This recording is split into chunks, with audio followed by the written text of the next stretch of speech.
औज़ुबिल्लाहिमिनश्शैतानिर्रजीम बिस्मिल्लाहिर्रहमानिर्रहीम। अस्सलाम वालेकुम व्यूअर्स, क्या हाल है आप सबके। उम्मीद करती हूँ आप लोग सब खैरियत से होंगे।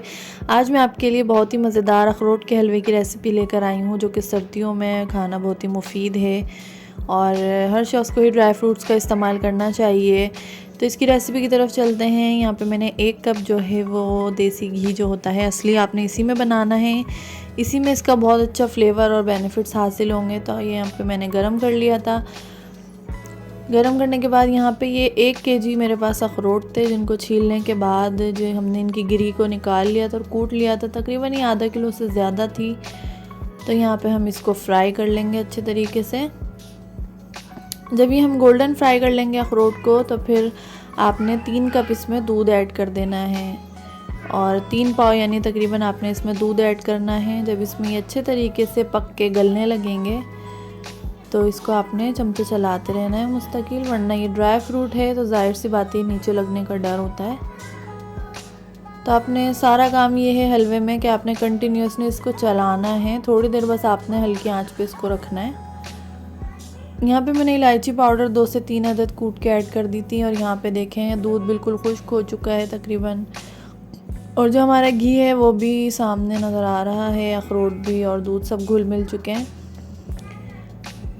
तो बस थोड़ी और भुनाई करेंगे। इसके बाद हम इसमें जो है वो शक्कर ऐड करेंगे। यहाँ पे मैंने चीनी का इस्तेमाल नहीं किया, इसको ज़्यादा हेल्दी बनाने के लिए यहाँ पे मैंने गुड़ का इस्तेमाल किया है और गुड़ ही मैं इसमें ऐड करूँगी।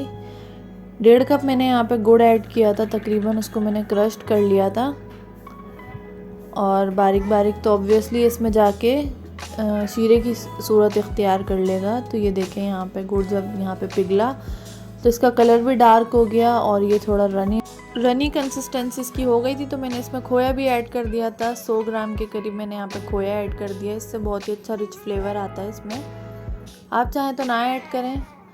और इसके बाद हम इसकी बस मुस्तकिल भुनाई करेंगे जब तक कि ये बिल्कुल सॉलिड फॉर्म में ना आ जाए। वैसे ये थोड़ा ठंडा होने के बाद ज़्यादा सॉलिड होता है, गरम गरम तो ये आपको थोड़ा रनी ही लगेगा। बस जब ये पैन को छोड़ने लगेगा तो फिर इसकी जो है यही अलामत है कि फिर ये हमारा हलवा जो है वो तैयार हो गया। इसकी भुनाई में तकरीबन आपको 1 घंटा लगेगा। मैंने ऑब्वियसली शॉर्ट करके इसको आपको दिखाया है। तो फिर पहले हमें दूध में पकाना है, इसके बाद इसको हमें शक्कर में पकाना है। तो इसी तरीके से आपने तकरीबन इसको 1 घंटा आपने भुनाई करनी है और चमचा चलाते जाएँ, थोड़ी देर ढक के रख दें। इस तरीके से ही आपने इसको करना है। यहाँ पे देखें कितना अच्छा यहाँ पे पैन को छोड़ने लगा है ये, और ऑयल भी बिल्कुल इसके बबल्स ऊपर आ गए हैं।